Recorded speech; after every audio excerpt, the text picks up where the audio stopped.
Fire safety training based on RSC নিরাপণ। এই কোর্সটি আপনি কেন করবেন? কারণ এই কোর্সটিতে এমনভাবে সাজানো হয়েছে যে আপনার ফ্যাক্টরিতে চলমান আরএসসি নিরাপণ সহ সকল অডিট কি কি ক্যাপ দিতে পারে, কি কি ফাইন্ডিং দিতে পারে, সে বিষয়গুলো শিখতে পারবেন। কিছু ইস্যু রয়েছে যেগুলো আপনি আগে থেকেই রিমুভ করে রাখলে সকল ধরনের অডিট আপনার ফ্যাক্টরিতে আর কোনো ধরনের ক্যাপ ফাইন্ডিং দিতে পারবে না, সেই বিষয়গুলো শিখতে পারবেন।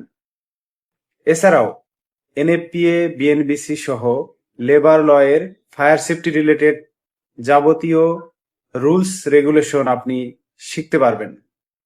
তাই আর দেরি না করে রেজিস্ট্রেশন করুন, অথবা আমাদের সাথে সরাসরি যোগাযোগ করতে হোয়াটসঅ্যাপ করুন। ধন্যবাদ।